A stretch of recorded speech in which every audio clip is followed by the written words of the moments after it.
কি ব্যাপার, স্ক্রিনে দেখতে পাচ্ছ না? জি স্যার, দেখা যায়। আচ্ছা দেখো, তোমার যে টাইটেল ওটা হচ্ছে ফিজিক্যাল মেটালার্জি, এখানে একটা পিকচার দিয়েছে, একটা ফ্লো ডায়াগ্রাম।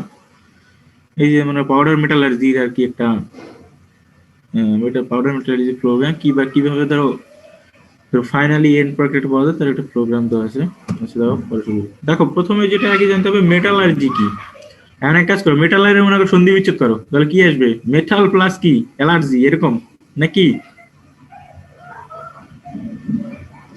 স্যার সন্ধি বিচ্ছেদ বাংলায় হয় না। হ্যাঁ বাংলায় আমি জিনিসটা তোর বলেছি, ধরো এরকম মেটাল প্লাস অ্যালার্জি এরকমটা আসবে না যদি বাংলায় তুমি যদি করো। তার মানে কি জিনিসটা হচ্ছে, তাই সেপারেট করলে দেখো মেটাল, হ্যাঁ মেটালের ফর্মুলা আসতেছে রিলেটেড, মানে মেটালার্জি যে স্টাডি বা সামথিং যেটা হবে সবকিছু হচ্ছে কি মেটাল আর রিলেটেড। মেটাল না, এর সাথে কি নন মেটালও থাকবে, মেটাল প্লাস নন মেটাল, বুঝছো? কিন্তু নাম হচ্ছে যদি মেটালার্জি। হ্যাঁ এখন দেখো মেটালার্জিতে ডেফিনেশন দরকার কিছু, সেই যে প্রথম লাইনটা দেখো এখানে কি বলছে, metallurgy is the science and technology of metal. এখন দেখো সায়েন্স অ্যান্ড টেকনোলজি মানে কি, সায়েন্স মানে কি আর যে টেকনোলজি মানে কি, নর্মালি কি বোঝায়? তো কি বলো তো, সায়েন্স মানে কি হবে? বিজ্ঞান। আরে বাবা ঠিক আছে, বিজ্ঞান মানে এটা জিনিসটা বলতে কি বোঝাবে? সায়েন্স মানে, সায়েন্স মানে নর্মালিটি মডেল এইটা সম্পর্কে বিশদ ভাবে স্টাডি করা, ডেসক্রিপটিভ। হ্যাঁ যে কোনো জিনিসের সম্পর্কে এই সায়েন্সটা মানে কি, ওটা কি মনে করো এক্সপেরিমেন্টাল, এরকম না, কোনো জিনিসটা নিয়ে কি বিশদ ভাবে ধরো কি স্টাডি করা, এক্সপেরিমেন্ট করা, ঠিক আছে, এটা ধরো সায়েন্স। আর টেকনোলজি বলতে বোঝাবে কি ওই জিনিসটা কি আপডেটেড ভার্সন নাকি, বা মডিফাই করা, বা ধরো একটা যদি আমি ম্যাটেরিয়াল সম্পর্কে যদি বলি, তাহলে কি হবে, ম্যাটেরিয়াল যে এক্সিস্টিং যে ম্যাটেরিয়াল আছে সেই ম্যাটেরিয়াল ধরো কি প্রপার্টি ডেভেলপমেন্ট করা হতে পারে, অথবা যে প্রসেসে ম্যাটেরিয়ালটা তৈরি করা হয় সেই প্রসেসটা কি আপডেটেড করা, মানে নতুন একটা ফরম্যাটে তৈরি করা, যেটা যার মাধ্যমে কি আমার কোনো প্রফিট আসতে পারে এরকম। তো দেখেন যদি এটা যদি মেটালের ক্ষেত্রে অ্যাপ্লাই করো, সায়েন্স এন্ড টেকনোলজি দুটো একসাথে কি হবে, ধরো মেটালের স্টাডি, ঠিক আছে, মেটালের স্টাডি বলতে মেটালের মনে করো কি আসবে, এর ধরো কি এলিমেন্টস নিয়ে তৈরি মেটালটা, এর হচ্ছে কি প্রসেসে তৈরি করা যায়, এবার প্রপার্টিস কি আছে, কোন ভাবে কোন প্রসেসে হিট ট্রিটমেন্ট চেঞ্জ করে এর প্রপার্টিটা ডেভেলপমেন্ট করা যায়, বা যে ফেব্রিকেশন প্রসেস আমরা দেখি এই প্রসেসটা কিভাবে তোমার হচ্ছে কি প্রসেসটা ডেভেলপমেন্ট কিভাবে করা যায়, এই যে এই বিষয়গুলো নিয়ে ধরো মেটালার্জি। শুধু মেটালের ক্ষেত্রে বলা আছে, কিন্তু এর পাশাপাশি নন মেটালও থাকবে আর কি। তার হচ্ছে মেটালার্জি ডেফিনেশন বলে এটাই বলে দিবা ডিরেক্টলি, বুঝতে পারছো? Science and technology of metal. হুম।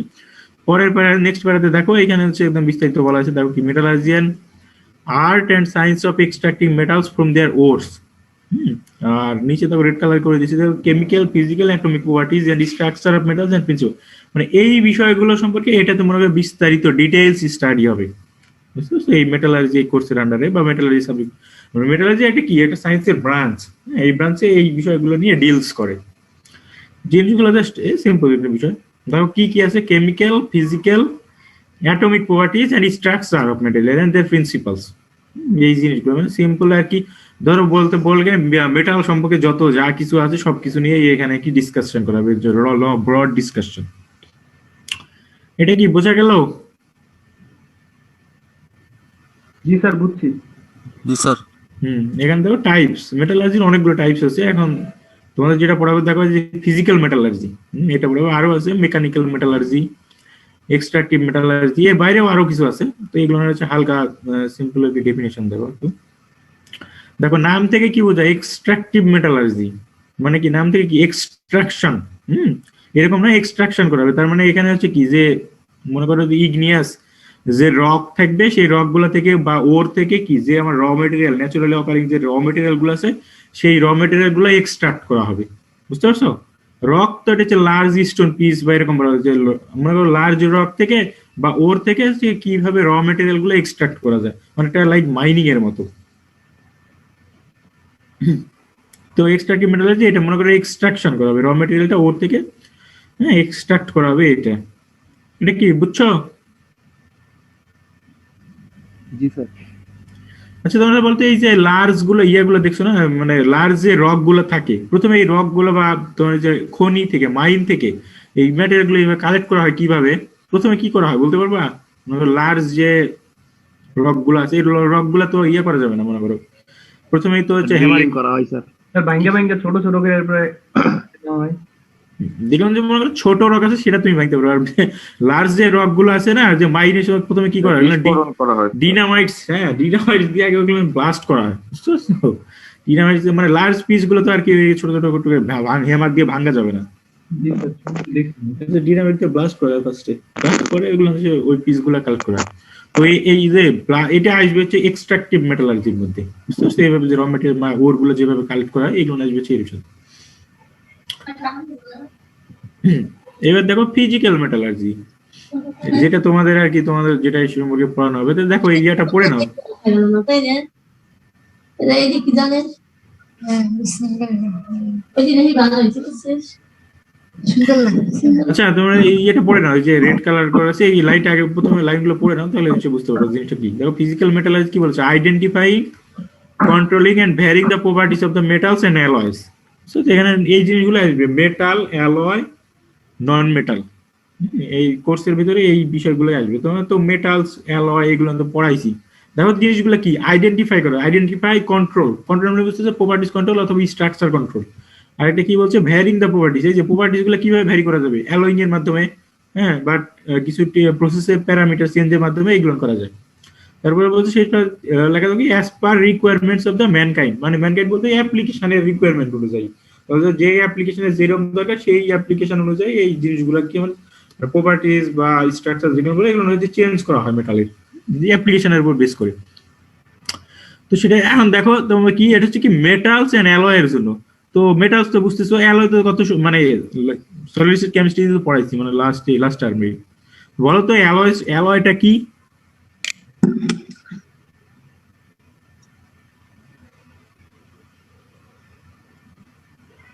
কি কি এক বা একাধিক মেটালের সলিড সলিউশন। হ্যাঁ, এটা শুধু মেটাল বললে ভুল হবে, বুঝতে পারছো? মেটাল আর নন মেটাল হতে পারে।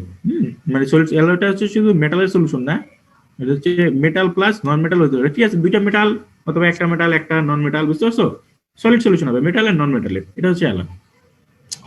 তো লাস্টে দেখো, লাস্টে আবার রেড কার্ড করে দিচ্ছি, দেখো কি স্টাডি, সেটা দেখো স্টাডি দ্য রিলেশন বিটুইন কি structure and all properties of metal. কথাটা বই বই একই আসতেছে, মানে ফাইনালি কি স্টাডি করা এখানে বলছে। স্টাডি শুধু না, স্টাডি প্লাস কি হবে, এটা হচ্ছে ফরমেট মানে ফেব্রিকেশন প্রসেসও আসবে এখানে, মানে কিভাবে তৈরি করা হয়। শুধু মেটালার্জি মানে এই না হচ্ছে শুধু স্টাডি না, এর সাথে হচ্ছে ফরমেশন প্রসেস বা ফেব্রিকেশন প্রসেসটাও রিলেটেড থাকে। সেটাই হবে হচ্ছে ফিজিক্যাল মেটালার্জি। এটা সম্পর্কে তো তোমাদের কোর্স টাইটেল, এটাই বিস্তারিত পড়ানো হবে সামনে। দেখো আর কি আছে, মেকানিক্যাল মেটালার্জি। তো মেকানিক্যাল মানে জিনিসটা আসলে এর সাথে কি আসে, ফোর্স। ঠিক আছে, ফোর্সের একটা ব্যাপার আসে। তো এই জিনিসটাই হবে এখানে, যে ধরো ফোর্সের সাথে মেটালের আর কি রিলেশন কি বা রেসপন্সটা কেমন, সেইটা এই মেকানিক্যাল এই ব্রাঞ্চের মনে করো স্টাডি ফিল্ডসটা হচ্ছে এই যে ফোর্সের সাথে মেটাল বা নন মেটালের এগুলো হচ্ছে কি রেসপন্সটা কেমন হতে পারে বা ক্যারেক্টারিস্টিক কি।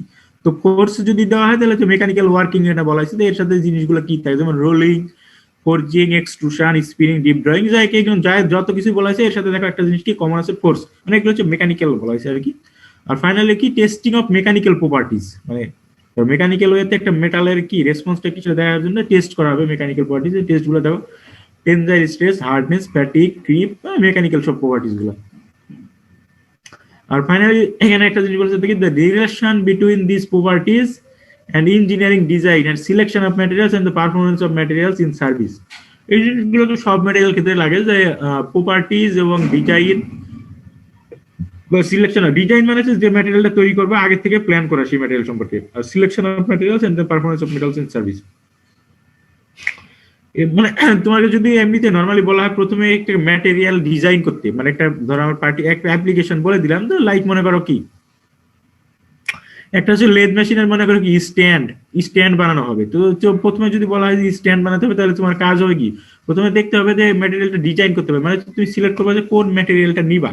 তারপর ম্যাটেরিয়াল ডিজাইন বলতে বোঝানো হয়েছে কোন শেপে, ইঞ্জিনিয়ারিং ডিজাইন মানে কোন শেপে ধরো স্ট্যান্ডটা বানাবে। তারপর হচ্ছে স্ট্যান্ড বা যে ম্যাটেরিয়াল বানাবে সেটা হচ্ছে কি কি প্রপার্টিজ লাগবে, আর সেটা হচ্ছে লং টার্মে কেমন পারফরমেন্স দিবে। তো এই চারটা বিষয়গুলো আর কোনো ম্যাটেরিয়াল ডিজাইন বা কোনো ম্যাটেরিয়াল সিলেকশন করতে গেলে কেমন লাগবে আর কি পারফরমেন্স অনুযায়ী। কি এটা কি বোঝা গেল? দেখলাম সিম্পল জিনিস, এখানে মানে কমপ্লেক্স কোনো টার্ম নাই, জাস্ট রিড স্টাডি করলে বুঝতে পারবে জিনিসগুলো। স্যার এই স্লাইড গুলো আমাদের পরে দিয়ে দিবেন না? আর এবার স্লাইডে তোমাদের কি আজীবনই দেওয়া হয়, এইগুলো কোশ্চেন করার দরকার আছে?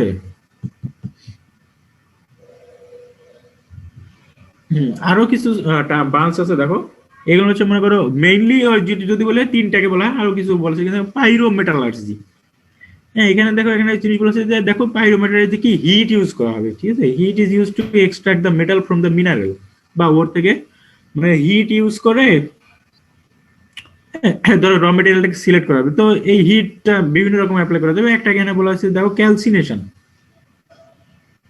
কিছু ম্যাটেরিয়ালকে ক্যালসিনেশন করা যায় 800 ডিগ্রি বা 1000 ডিগ্রি। যেমন ধরো এই যে একটা এক্সাম্পল দিয়ে দেখানো হয়েছে, দেখো লেড কার্বনেট। হ্যাঁ, এটাকে যদি লেড কার্বনেটের টেম্পারেচার কত মানে 500 ডিগ্রি দিলে সেটা কি লেড অক্সাইড আর কার্বন ডাইঅক্সাইড সেপারেট হলো। এই যে লেড অক্সাইড যেটা হচ্ছে ধরো এটা আমার হচ্ছে কি এক্সপেক্টেড র মেটেরিয়ালস, বুঝতে পারছো? আর লেড কার্বন এটা মনে করো একটা ওর বা মিনারেল। তো এইটাকে ধরো এই যে হিট দিয়ে যেহেতু চেঞ্জ করা হয়েছে, এই জন্য কি মনে করো এটা হচ্ছে কি পাইরোমেটালার্জির আন্ডারে চলে আসছে। তো নিচে আরেকটা এক্সাম্পল হচ্ছে, এটাও তাই একই। এই যে এটার নাম কি হবে, আয়রন অক্সাইড আর কি আয়রন হাইড্রোক্সাইড, দুইটা মিলে মনে কি মিনারেল নাম আছে সম্ভবত একটা। তো এটা তাই দেখো এখানে হিট দিয়ে আর কি সেপারেট করা হয়েছে এখান থেকে। হ্যাঁ, আরেকটা দেখো হাইড্রোমেটালার্জি। হাইড্রো মানে কি হাইড্রাস, এরকম মানে হচ্ছে অ্যাকুয়াস সামথিং, অ্যাকুয়াস সলিউশন। আর এরকম দেখো কি বলছে যে অ্যাকুয়াস সলিউশন ইউজ করে যদি কোনো মেটালকে এক্সট্রাক্ট করা হয় মিনারেল থেকে, সেটাকে বলা হবে হাইড্রোমেটালার্জি। এখানে যে দুই তিনটা আছে কেমিক্যাল রিকোয়েশন, এখানে দেখো কেমিক্যাল ইকুয়েশন দেওয়া আছে, ইকুয়েশন গুলো দেখলে তোমরা তো বুঝতে পারবে যে কিভাবে কি এখানে থেকে হাইড্রাস সলিউশনটা কোনটা ইউজ করা হয়েছে। দেখো প্রথমটা দেখো কি সায়ানাইড, হ্যাঁ, দ্বিতীয়টাতে কি করা হয়েছে, এটা তো সায়ানাইড।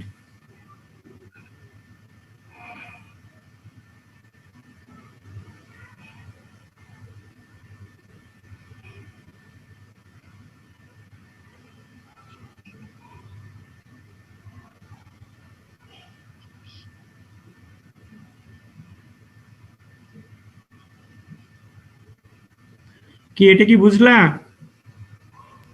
জি স্যার।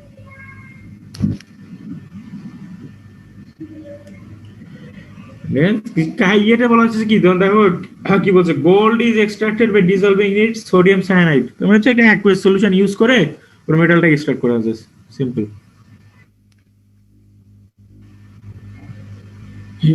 আচ্ছা আচ্ছা, এই স্লাইডটি দেখতে পাচ্ছ তোমরা? জি স্যার, দেখা যাচ্ছে। এই যে এখন কিছু তোমার মেকানিক্যাল প্রপার্টিজ যেগুলো আছে সেগুলো সম্পর্কে একটু মানে এটা সম্পর্কে জাস্ট ধারণা দিব। তোমরা যদিও জানো এইগুলো বিষয়গুলো, এইগুলো নিয়ে সামনে লাগবে মানে যে যে কোনো একটা মেটাল সম্পর্কে যখন পড়তে যাবো বা স্টিল নিয়ে, মানে এই বিষয়গুলো আসবে যে স্টিলের ধরো এই প্রপার্টি, একটা স্টিলের দেখা যাচ্ছে কি ইলাস্টিসিটি ভালো, বা আরেকটা স্টিলের দেখা যাচ্ছে মানে কিছু প্রপার্টিজ আছে যেগুলো হচ্ছে নিউ আসবে। তো এই প্রপার্টি সম্পর্কে আগে একটু ডিসকাস করতে। তো ইলাস্টিসিটি এটা জানো, এটা জাস্ট কি শেপ রিগাইন করা, ইল্ড পয়েন্ট আমি বলতেছি না এটা সম্পর্কে। এইখানে দেখো এই যে এই বিষয়গুলো তোমার হচ্ছে যে স্ট্রেংথ বা হার্ডনেস, হ্যাঁ, বা প্লাস্টিসিটি, এইগুলো সিম্পল এই বিষয়গুলো যদি ভাইভাতে জিজ্ঞেস করা হয় তোমরা হচ্ছে বলতে পারো না। স্ট্রেংথ বা হার্ডনেস এর মধ্যে ডিফারেন্সটা কি, এই বিষয়ে সিম্পল জানো। দেখো স্ট্রেংথের যে ডেফিনেশনটা লেখা আছে এটা পড়ো। স্ট্রেংথটা বোঝা হচ্ছে কি, তোমার এক্সটার্নালি যে কোনো ফোর্স যদি অ্যাপ্লাই করা হয় বা বাইরে থেকে কোনো লোড বা স্ট্রেস অ্যাপ্লাই করে, এই লোডটা রেজিস্ট করার যে ক্যাপাবিলিটি, ফ্র্যাকচার না হওয়া পর্যন্ত যতক্ষণ পর্যন্ত মনে করো কি এটা কি রেজিস্ট করতে পারার ক্যাপাবিলিটি, সেটা হচ্ছে স্ট্রেংথ, ঠিক আছে? তো এই স্ট্রেংথের সাথে আরেকটা জিনিস আসে কি হার্ডনেস, তাই না? আচ্ছা, স্ট্রেংথ কি এটা কি বুঝলা? জি স্যার। আচ্ছা ইয়া বলো তো, আদনান বলো স্ট্রেংথ কি?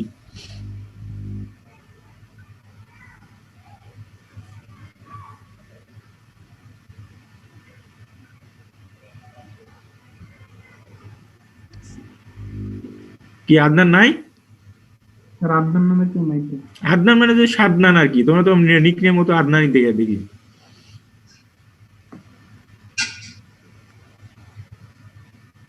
সাদনান ও কি আছে এখানে?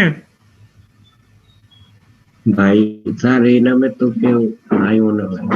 আচ্ছা তোমাদের একটা দেখলাম না, আমি তো ইমেইলে দেখলাম সাদ, SHAD, সাদ। স্যার ও সাদ। হ্যাঁ, সাদ বা সাদনান এরকম তো মানে নাম ওর নাকি? সাদনান শাহেদ।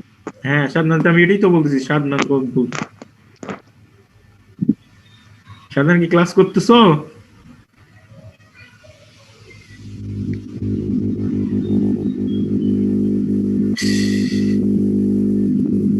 আচ্ছা দেখি তোমাদের এইখান থেকে তৈরি হবে।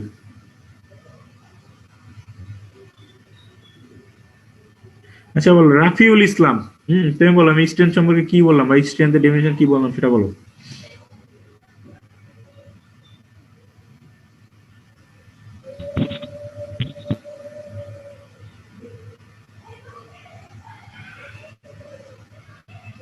আসসালামু আলাইকুম স্যার, হ্যাঁ ওয়ালাইকুম আসসালাম। শুনছেন? হ্যাঁ বলো স্ট্রেংথ কি? স্যার শুনিনি, ফোন দিয়েছিল আমাকে একজন। কি কি একটা অবস্থা, তুমি কি মানে এবার কি ঘুমাই গেছিলে নাকি তাই বলো, তুমি সত্যি কথা বলবা। তুমি আমাকে ক্লাস লেকচার শুনছো না কি শুয়েছিলাম? না মানে স্যার, just- সত্যি বলছি স্যার। স্যার আচ্ছা ঠিক- ক্লাস লেকচার শুনছি, আমাকে একজন একটা ফ্রেন্ড ফোন দিয়েছিল, আচ্ছা আচ্ছা স্টপ স্টপ স্টপ। আচ্ছা নূর সালাম তুমি বলো। রেকর্ডও করছি স্যার। স্যার হ্যালো হ্যাঁ বলো। স্যার স্ট্রেংথ হলো স্যার কোন একটা ম্যাটেরিয়ালস কে আমরা কতটুকু মানে ফোর্স দেওয়া পর্যন্ত স্যার ওই ম্যাটেরিয়ালসটা মানে ভাঙবে না স্যার, মানে ওর আসলে অ্যাবিলিটি কতটুকু যে আমরা তাকে স্যার ফোর্স দিব, মানে আসলে স্যার কতটুকু ফোর্স দিলে ওই স্যার ম্যাটেরিয়ালসটা মানে ভাঙবে না স্যার, কোনো ফ্র্যাকচার হবে না স্যার, সেই অ্যাবিলিটিটাকে বলতেছি স্যার স্ট্রেংথ। হ্যাঁ সেটাই, মানে জাস্ট রেজিস্ট করবে, যে ফোর্স অ্যাপ্লাই করবে সেটা হচ্ছে রেজিস্ট করার ক্যাপাবিলিটি। জি স্যার, প্রতিরোধ ক্ষমতাটা স্যার। আচ্ছা ঠিক আছে, সেটা হচ্ছে স্ট্রেংথ। দেখো এরপর হচ্ছে আসবে আরেকটা জিনিস আছে হচ্ছে কি আলটিমেট স্ট্রেংথ। আলটিমেট স্ট্রেংথ মানে হচ্ছে যে ম্যাক্সিমাম স্টেজ, মানে সর্বোচ্চ যে ম্যাক্সিমাম স্টেজ পর্যন্ত সে হচ্ছে কি মানে হচ্ছে মনে করো ডিস্ট্রাকশনের আগ পর্যন্ত বা কি ফেইলার হওয়ার আগ পর্যন্ত যে উইথস্ট্যান্ড করতে পারবে এই স্ট্রেসটা, বুঝতে পারছো? সেটাকে বলে আলটিমেট স্ট্রেংথ, মানে ম্যাক্সিমাম যে স্ট্রেংথ সে ম্যাটেরিয়ালটা বেয়ার করতে পারবে। এখানে দেখো নতুন একটা জিনিস আসছে স্টিফনেস। এই জিনিসটা লাগবে। তাহলে কি স্টিফনেসটা হচ্ছে কি একটা ম্যাটেরিয়ালের কি দেখো আগেরটাতে বললাম কি যে স্ট্রেস বা লোড যেটা থাকবে সেটা হচ্ছে কি রেজিস্ট করার ক্যাপাবিলিটি, আর স্টিফনেস এর ডেফিনেশনটা হচ্ছে ম্যাটেরিয়ালের লোড যখন ধরো কোনো ম্যাটেরিয়ালের উপর একটা স্ট্রেস অ্যাপ্লাই করা হয় তখন সে কি ডিফরমেশন হতে শুরু করবে না, তো ডিফরমেশনটা সে যতক্ষণ পর্যন্ত রেজিস্ট করতে পারবে সেটা হচ্ছে স্টিফনেস, বুঝতে পারছো? তাহলে কি ability of material two resist deformation under stress. তো এখন আমাকে বলো তো স্ট্রেংথ আর স্টিফনেস দুটার মধ্যে ভ্যালু বেশি হবে কার? কোন একটা ম্যাটেরিয়ালের স্টিফনেস বেশি হবে না স্ট্রেংথ বেশি হবে? স্যার স্টিফনেসটা আরেকবার বলবেন স্যার। স্ট্রেসটা বেশি হবে না? আচ্ছা তোমার স্ট্রেংথ সেটা তো বুঝছো যে স্ট্রেস অ্যাপ্লাই করার হচ্ছে স্ট্রেস রেজিস্ট করার ক্যাপাবিলিটি, সেটা হচ্ছে স্ট্রেস মানে সরি সেটা হচ্ছে স্ট্রেংথ।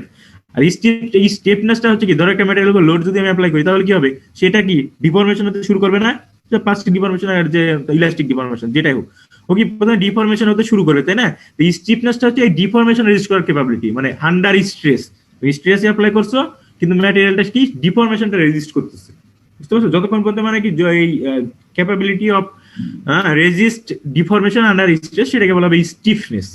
হ্যাঁ, তো আমার কোশ্চেনটা ছিল হচ্ছে মানে কোনো ম্যাটেরিয়ালের স্টিফনেস এন্ড স্ট্রেংথ বেশি হবে কোনটা তাহলে? স্ট্রেন্থ বেশি হবে। তো স্ট্রেন্থ বেশি হবে। হ্যাঁ স্ট্রেংথ বেশি হবে, কারণ হচ্ছে কি এ তো মানে স্ট্রেংথ তো ফার্স্ট জাস্ট ফেলার এক পর্যন্ত, স্টিফনেসটা কি তোমার হচ্ছে কি ডিফরমেশন তো শুরুতে মানে খুব আর্লি স্টেজে শুরু হবে স্ট্রেসের, স্ট্রেস দিলে তো প্রথমে ম্যাটেরিয়াল ডিফর্ম করতে হবে, তো ডিফর্মের আগে পর্যন্ত যে অবস্থা সেটাকে বলা হচ্ছে স্টিফনেস। আর প্লাস্টিসিটি এটা তো জানো, প্লাস্টিসিটি আমি বলছি না, এটা সবাই জানে। ডাক্টিলিটিও তাই, তোমার ডাক্টিলিটিও জানো যে রোল কি ফোর্স অ্যাপ্লাই করলে সেই ম্যাটেরিয়ালটা কতক্ষণ পর্যন্ত ইলংগেট হতে থাকবে আর পাশাপাশি এনার্জিটা অ্যাবজর্ব করবে। সেটা হচ্ছে ডাক্টিলিটি। এই যে নতুন একটা নাম দেখো ম্যালিয়েবিলিটি, এই জিনিসগুলো আসবে ম্যালিয়েবল আয়রন বা ম্যালিয়েবল কাস্ট আয়রন সামনে দিয়ে। দেখো ম্যালিয়েবিলিটিটা কি?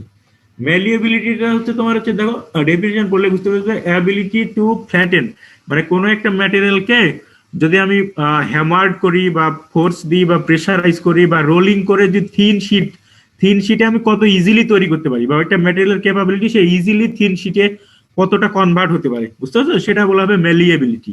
আমরা যদি মানে কোনো আয়রনের যদি বলি ম্যালিয়েবিলিটি, এই আয়রনের ম্যালিয়েবিলিটি অনেক বেশি, তার মানে তোমাদের বুঝতে হবে এই আয়রনকে তুমি ইজিলি কি হ্যামার্ড করে রোল করে বা ফোর্স করে ইজিলি থিন শিটে তৈরি করতে পারবা, বুঝতে পারছো? সেটা হচ্ছে ম্যালিয়েবিলিটি।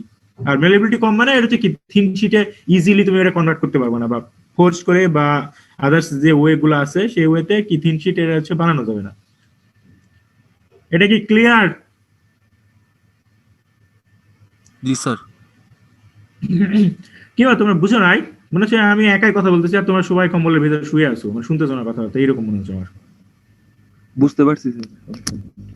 আচ্ছা, মেলিয়েবিলিটি বুঝতে পারছেন। আচ্ছা, তাস্তুবা হুমায়রা, বলো তো মেলিয়েবিলিটি কি?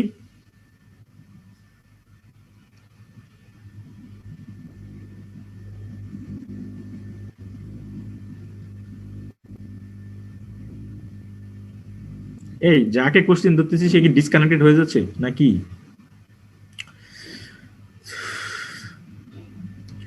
আচ্ছা, আর কারো সমস্যা আছে? মেলিয়েবিলিটি কি, এটা কি সবাই বুঝছো? তো বলো সিদরাতুল মুনতাহা। তুমি বলো মেলিয়েবিলিটি কি, বললাম মেলিয়েবল সম্পর্কে। স্যার ম্যালেবিলিটি মানে হচ্ছে স্যার যে কোনো ম্যাটেরিয়ালকে আমরা কত সহজে রোল করে স্থির শিটে পরিণত করতে পারি স্যার। কোনো ম্যাটেরিয়ালের শুধু এটা ইয়ে না তো, রোলিং না, বুঝতে পারছো? তোমার এটা হচ্ছে প্রেসারাইজ করে, মানে এটা ইজিলি, মানে কত ইজিলি হচ্ছে এটা হচ্ছে মনে করো থিন শিটে পরিণত। যদি মেলিবিলিটি বেশি হয় তো ইজিলি মনে করো, এটা মনে করো বেশি হার্ড ওয়ার্ক করতে হবে না, ওটা ইজিলি মানে ফ্ল্যাট এন্ড থিন শিটে পরিণত। এইটা হচ্ছে সিম্পল, বুঝতে পারছো? এটা শুধু মানে হচ্ছে রোলিং করে করা যায় না, থিন শিট তো আরো অনেকভাবে ফোর্স করে প্রেসার দিয়ে অনেকভাবে হচ্ছে থিন শিটে কনভার্ট করা যায়। তো এটা হচ্ছে মেলিয়েবিলিটি বোঝাবে, বুঝতে পারছো? বা হ্যামার্ড করেও থিন শিটে কিন্তু পরিণত করা যায়। তো এই জিনিসগুলো আসবে সামনে, এই জন্য আমি এই ডেফিনেশন গুলো ক্লিয়ার করে দিচ্ছিলাম তোমাদের। এইবার দেখো হার্ডনেস আসছে। হার্ডনেসটা কি কেউ বলতে পারবে? হার্ডনেস বা হার্ডনেস আর স্ট্রেংথের মধ্যে ডেফিনেশন কি, মানে ডিফারেন্সিয়েট কি?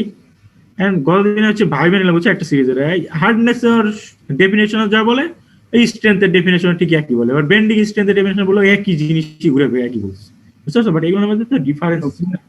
স্ট্রেংথটা হলো স্যার যে এক্সটার্নাল প্রেসার বা স্ট্রেস যেটা আসবে, হ্যাঁ স্ট্রেস তো আমি বলে দিলাম স্ট্রেংথ, তুমি হার্ডনেস কি বলো সেটা বলো। আর হার্ডনেসটা হলো স্যার এইটা হলো একটা মেটালের ইউনিক প্রপার্টি যেটার উপর ডিপেন্ড করবে যে এই যেটা যে ওটা অন্য কোনো ম্যাটেরিয়ালকে সেটা কাট করতে পারবে বা ব্রেক করতে পারবে কিনা, বা এই দুইটা ম্যাটেরিয়ালের মধ্যে যদি কলিশন হয় তাহলে কোন ম্যাটেরিয়ালটা অপরটার উপরে এক্সটার্নাল প্রেসার। তোমার জিনিসটা হচ্ছে আর কি, দুটো ম্যাটেরিয়ালের মধ্যে দুটো ম্যাটেরিয়াল হার্ডনেসের কম্পারিজন বুঝছে, যে কোনটা বেশি হার্ড কোনটা কম হার্ড। আসলে ডেফিনেশন হচ্ছে না। হার্ডনেসের ডেফিনেশনটা কি? হার্ডনেসের ডেফিনেশন আমি বলে দিচ্ছি, দেখো হার্ডনেস মানে কি বোঝাচ্ছে? রেসিস্টেন্স টু কি? ইন্ডেন্টেশন। তোমরা যদি নেটে সার্চ দাও এই জিনিসটা পাবা, রেসিস্টেন্স টু ইন্ডেন্টেশন। আর ইন্ডেন্টেশন মানে কি? ইন্ডেন্টেশন মানে হচ্ছে কোনো ম্যাটেরিয়ালের ভিতরে কি পেনিট্রেশন হওয়ার কতগুলো ক্যাপাবিলিটি। তার মানে হচ্ছে আলটিমেটলি ডেফিনেশন হচ্ছে কি, রেসিস্টেন্স টু পেনিট্রেশন, মানে কোনো ম্যাটেরিয়ালের ability to resistance to penetration, মানে পেনিট্রেশনের এগেইনস্টে সে কতক্ষণ ধরে সাস্টেইন করতে পারবে, বুঝতে পারছো? তো এখানে নরমালি হচ্ছে পেনিট্রেশন ম্যাটেরিয়াল বা তোমার এখানে যে হার্ডনেস টেস্টে যে ইয়েটা ইউজ করা সেটা হচ্ছে কি, তোমার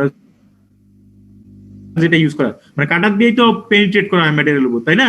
তোমরা তো টেস্ট করছো, হার্ডনেস টেস্ট করো নাই?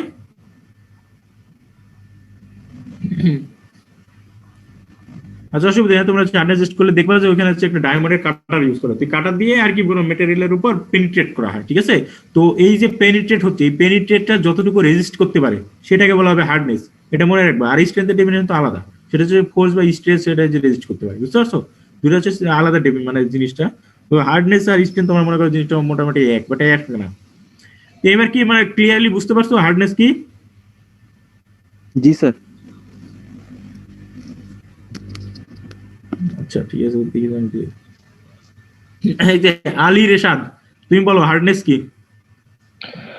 হার্ডনেস হচ্ছে স্যার মানে কোনো মেটাল মানে পেনিট্রেট করার যে এবিলিটি স্যার, মানে রেজিস্ট করা, মানে কোনো মেটাল দিয়ে স্যার অন্য কোনো একটা মেটাল মানে সেটা কতটুকু রেজিস্ট করতে পারবে কাটাটা। হ্যাঁ, সবচেয়ে হার্ড ম্যাটেরিয়াল কি বলতে পারবা? কোন ম্যাটেরিয়াল সবচেয়ে বেশি হার্ড? মনে হয় ডাব্লিউ টাংস্টেন মনে হয়। টাংস্টেন সবচেয়ে বেশি হার্ড, ঠিক আছে। কার্বাইড ম্যাটেরিয়াল গুলো হার্ড বেশি, বুঝতে পারছো? কিন্তু এখানে হচ্ছে তোমার হচ্ছে নরমালি কাটার হিসাবে মানে হার্ডনেস টেস্ট করতে ইউজ করে, তোমাদের ডায়মন্ড কাটার, বুঝতে পারছো? ডায়মন্ড দিয়ে ইউজ করা হয়। কার্বাইড ম্যাটেরিয়াল গুলো সবচেয়ে বেশি হার্ড, মানে hardest material in the universe যেটা বলা হয়। তো ডায়মন্ড তো একটা one type of carbonate material, তো এটা হচ্ছে ডায়মন্ডের হার্ডনেস সবচেয়ে বেশি, মানে সিঙ্গেল এলিমেন্ট হিসেবে মানে যদি এটা ইয়ে করো। আর যদি কম্পাউন্ড হিসেবে ইয়ে করো তাহলে হচ্ছে টাংস্টেন কার্বাইড বা যে সিলিকন কার্বাইড যেগুলো আছে এগুলো হচ্ছে সবচেয়ে বেশি হার্ড। স্যার পিক দেখা যাচ্ছে না স্যার, স্ক্রিন দেখার তো কথা, এখন দেখতে পাচ্ছ কি? দেখো তো যাচ্ছে স্যার। ঠিক আছে। আচ্ছা, এবার দেখো ক্রিপ। ক্রিপ বিষয়গুলা সামনে লাগবে। ক্রিপ মনে করো একটা ম্যাটেরিয়ালের ফেইলার, বুঝতে পারছো? মনে করো কোনো ম্যাটেরিয়ালের উপর যখন আমি হচ্ছে কনস্ট্যান্ট একটা লং পিরিয়ড অফ টাইম ধরে কনস্ট্যান্ট একটা লোড অ্যাপ্লাই করা হচ্ছে, সেটা মনে করো ক্রিপ।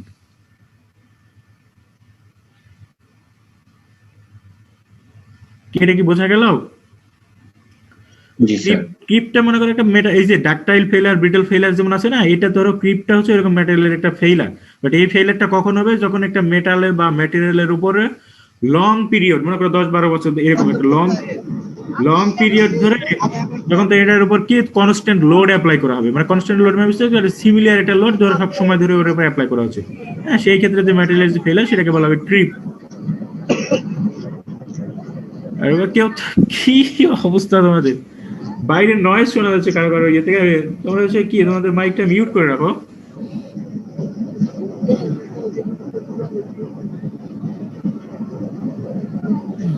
আচ্ছা সাদিয়া, তোমার মাইক থেকে আর কি নয়েজ আসছে, তুমি বলো যে ক্রিপ সম্পর্কে আমি কি বললাম।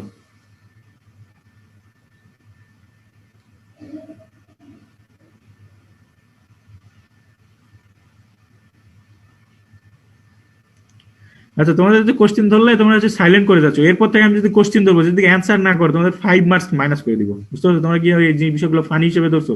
তোমাদেরকে বলা হচ্ছে কোশ্চেন করতেছি আমি, অথচ তোমাদের কোনো রেসপন্স নাই, বুঝতে পারছো? এটা হচ্ছে কি, আমি আজকে ক্লাসটা ধরো বাদ দিয়ে দিলাম, নেক্সট ক্লাসে যদি এরকম করো তোমাদের -5 হবে। সিটি টিটি না, তোমরা যদি 5 মার্কস তোমাদের সিটিতেও না পা, তোমাদের ফাইনাল পরীক্ষা থেকে আমি মাইনাস করবো। এটা ফাজলামের একটা সীমা আছে। ওর কথা এমনিতে নয় যে কথা বলতেছে, যখন কোশ্চেন ধরতেছে তখন কেউ কথা বলতেছে না। স্যার সরি, আমি বুঝতে পারিনি, আমি একটু বাহিরে তো স্যার, হুট করে মানে মিউটটা আনমিউট হয়ে গেছে স্যার। আচ্ছা ঠিক আছে, দেখো এই ক্রিপ সম্পর্কে কি যা বলছে এটা কি বুঝতে পারছো? স্যার আরেকবার একটু বলেন স্যার, নয়েজে ঠিক মতো বোঝা যায়নি স্যার। আচ্ছা দেখো, আমি ক্রিপ মানে বলছিলাম একটা ম্যাটেরিয়ালের ফেইলার, যেমন বিটল ফেইলার বা ডাকটাইল যেরকম ফেইলার হয় না, এরকম একটা ম্যাটেরিয়ালের ফেইলার হবে। মানে ম্যাটেরিয়াল ধরো যে পারফরমেন্স দিচ্ছিল সেই পারফরমেন্সটা দিতে পারবে না, ফেল করবে, ফ্র্যাকচার হবে, এরকম একটা মনে করো ম্যাটেরিয়াল ফ্র্যাকচার হবে। কিন্তু কখন হবে? যখন এটা হচ্ছে কি লং টাইম ধরে, একটা মনে করো লং পিরিয়ড অফ টাইম ধরে যদি একটা কনস্ট্যান্ট লোড অ্যাপ্লাই করা হয় তখন সেই ম্যাটেরিয়ালটা ফেল করবে। লাইক মনে করো ব্রিজের ধরো কি অনেক সময় দেখা যাচ্ছে মোটামুটি একটা ব্রিজ কি ধরো মোটামুটি 50 বছর 60 বছর পর ম্যাটেরিয়াল দেখা যাচ্ছে কোনো পার্ট পজিশনে কি একটু ফ্র্যাকচার হয় বা ফেইলার হয়, সেটা বলতে পারো হচ্ছে ক্রিপ, বুঝতে পারছো? এটা জাস্ট এক্সাম্পল দিলাম। তো ব্রিজেরটা হবে না, কারণ হচ্ছে এখানে বলা হচ্ছে কনস্ট্যান্ট লোড হতে হবে। তো ব্রিজের ক্ষেত্রে তো আর কনস্ট্যান্ট লোড থাকে না, মানে হচ্ছে লোড গুলো তো ভ্যারি করে, মানে কার যখন মুভমেন্ট করে, সেটা এক্সাম্পল দেওয়ার জন্য বললাম, বুঝতে পারছো? ক্রিপ হচ্ছে এটা মানে কোন টাইপ অফ ফেইলার। আর এটা দেখো ওয়ার্কেবিলিটি আর ফর্মেবিলিটি, এটাতে এটা বোঝাচ্ছে ওয়ার্কেবিলিটি বা ফর্মেবিলিটি ওই ম্যালিয়েবিলিটির মতো অনেকটা, যে কত ইজিলি একটা ম্যাটেরিয়ালকে ডিফারেন্ট কাইন্ড অফ শেপ দেওয়া যাবে। সব মেটালকে কিন্তু তুমি সব প্রসেসে একটা ডিফারেন্ট শেপ দিতে পারবে না, বুঝতে পারছো? তো এই ম্যাটেরিয়ালটা ওয়ার্কেবিলিটি আর ফর্মেবিলিটি বেশি মানে বোঝাবে এটা ইজিলি এই ওয়ার্ক করে বিভিন্ন রকম ডিফারেন্ট কাইন্ড অফ শেপ বা সাইজের একটা শেপ দিতে পারবা বা একটা সাইজে নিয়ে আসতে পারবা, হ্যাঁ, সেটাকে বলা হবে ওয়ার্কেবিলিটি। হ্যাঁ, যেমন ধরো কাস্ট আয়রনের ওয়ার্কেবিলিটি কম, মানে ওটা হচ্ছে কি বিভিন্ন রকম আর কি ডিফারেন্ট কাইন্ড অফ প্রসেসে, এই যে রোলিং, ফোর্জিং বা আদার্স যে প্রসেস আছে এই প্রসেস গুলোতে বা ড্রয়িং, এই প্রসেস গুলো দিয়ে ওকে ইজিলি শেপ দেওয়া যায় না, বুঝতে পারছো? কাস্টিং করতে হয় নর্মালি, মানে কাস্টিংটা সবচেয়ে সুইটেবল, এই জন্য এটাকে বলা হয় কাস্ট আয়রনের ফর্মেবিলিটি কম বা ওয়ার্কেবিলিটি কম। বোঝা গেল?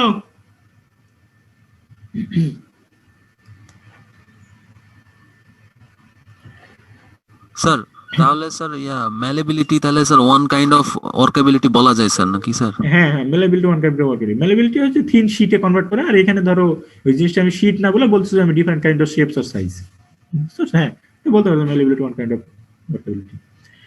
আচ্ছা, এটা তো বুঝলাম ওয়ার্কেবিলিটি কি। এবার দেখো ওয়েল্ডেবিলিটি মানে এই যে ওয়েল্ডিং এর সাথে রিলেটেড। একটা ধরো দুইটা বা তিনটা ডিসিমিলার মেটাল নিয়ে একসাথে যে ফিউজ করে, মনে করো হাই টেম্পারেচারে যদি আমি জয়েন্ট করতে পারি বা জয়েন্ট করে কতটা ইজিলি জয়েন্ট করতে পারবো, সেটা হচ্ছে ওয়েল্ডেবিলিটি। ওয়েল্ডিং ল্যাব করছো না তোমরা?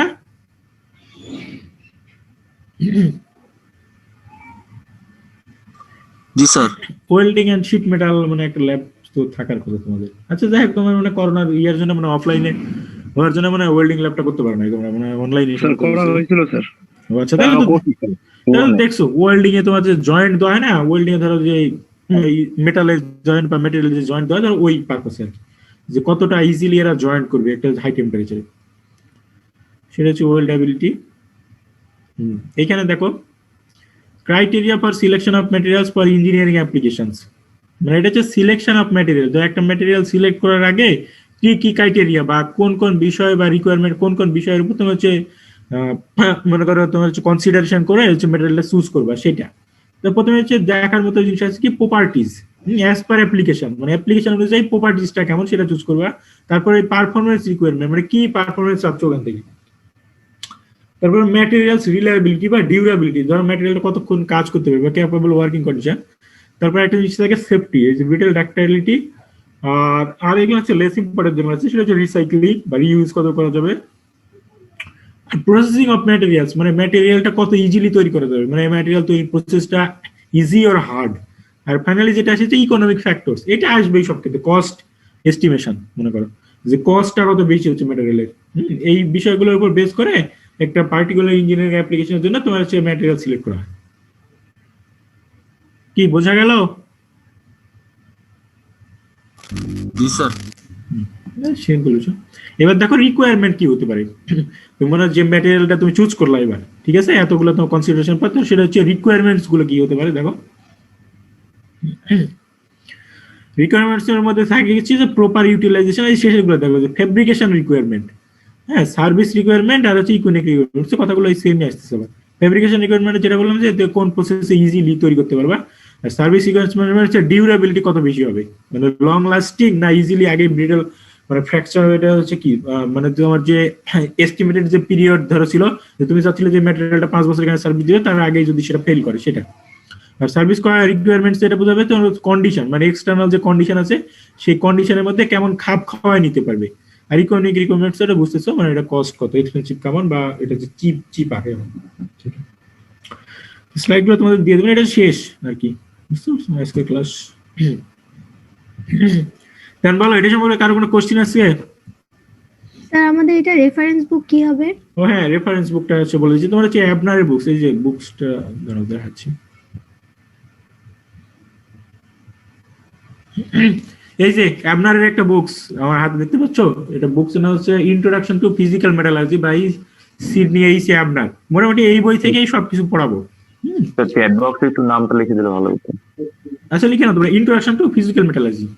স্যার এটা কি সেকেন্ড এডিশনটা স্যার? এডিশন, হ্যাঁ সেকেন্ড এডিশন। তোমাদের হচ্ছে এই বই থেকে মোটামুটি মানে ম্যাক্সিমাম পড়াবো। আর যদি বাইরে কিছু পড়াই তোমাদেরকে স্লাইড তো দিব, এই পিডিএফ যদি পড়াই পিডিএফ তোমাদের আর কি দিয়ে দেওয়া হবে, সমস্যা নেই, সাপ্লাই দেওয়া হবে। তো এই বইটা তোমরা ম্যানেজ করে ফেলো, নেক্সট দিন থেকে আর কি শুরু করে দেবো। আজকে একটু বেসিক কথাবার্তা বলে দিলাম, নেক্সট দিন থেকে পড়াতে শুরু করে দেবো। আচ্ছা তো তোমাদের রোল নাম্বার গুলো তোমরা তো দেখছি দিয়ে দিছো সবাই মোটামুটি। আচ্ছা আজকে ক্লাস সম্পর্কে কারো কোনো কোশ্চেন আছে?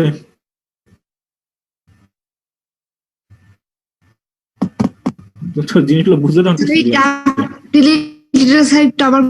বলবেন আজকের যে ক্লাসটা স্যার অনেকে স্যার প্রিপারেশন নেয় নাই ওরকম ভাবে, তো স্যার ইন্ট্রোডাক্টরি হিসাবে আমরা ধরে রাখছিলাম। তো স্যার এইটা কি স্যার রেকর্ডিংটা দেওয়া যায়? আসলে স্যার ওভাবে প্রিপারেশন নেওয়া হয়নি, তো সব স্যার ম্যাডামরাই হচ্ছে জাস্ট 10-15 মিনিট কথা বলে স্যার রেখে দিয়েছিলেন, চলে গেছিলেন স্যার। আচ্ছা আচ্ছা, রেকর্ডিং এর বিষয়টা পরে আসি। কেউ কোশ্চেন করেছে ডাক্টিলিটি মানে বুঝতেছ না, হচ্ছে ম্যাটেরিয়াল থেকে একটা ফোর্স যখন অ্যাপ্লাই করা হবে সেটা ফোর্সটা কি হচ্ছে কি ফোর্সটা অ্যাবজর্ব করতে শুরু করবে, প্লাস সেটা ইলংগেটেড মানে প্লাস্টিক ডিফরমেশন শো করবে, বুঝতে পারছো? যে ফোর্সটা যে দিচ্ছে সেই ফোর্সের এগেইনস্টে সে হচ্ছে ইলংগেট করতে শুরু করবে, মানে প্লাস্টিক ডিফরমেশন হবে। আর সাথে সাথে সেই ফোর্স যেটা অ্যাপ্লাই করা হচ্ছে সেই ফোর্সটা অ্যাবজর্ব করতে পারবে। তো ওই অ্যাবজর্ব করার যে ক্যাপাবিলিটি এটাই মনে করা হচ্ছে তোমার হচ্ছে মানে দুইটা জিনিস একসাথে। একটা হচ্ছে ইলংগেট করতে থাকবে, মানে এক্সটেন্ড হতে থাকবে লেন্থ বরাবর অথবা ডায়ামিটার বরাবর, আর প্লাস হচ্ছে কি এনার্জি অ্যাবজর্ব করতে থাকবে। এই দুটো কম্বাইনলি একসাথে বলা হবে ডাক্টিলিটি। ডাক্টিলিটি যে ম্যাটেরিয়াল বেশি হবে সে কি লার্জ অ্যামাউন্ট অফ ফোর্স সেটাকে অ্যাবজর্ব করতে পারবে, প্লাস সে কি প্লাস্টিক্যালি ডিফর্ম করবে, বাট সেটা হচ্ছে ফ্র্যাকচার হবে না, বুঝতে পারছো, বা ফেইলার হবে না। এটা হচ্ছে ডাক্টিলিটি। আর ব্রিটলনেস তার উল্টা, সে ফোর্স অ্যাপ্লাই করলে ও হচ্ছে কি প্লাস্টিক ডিফরমেশন হবে না, হচ্ছে ফ্র্যাকচার করবে ডিরেক্টলি।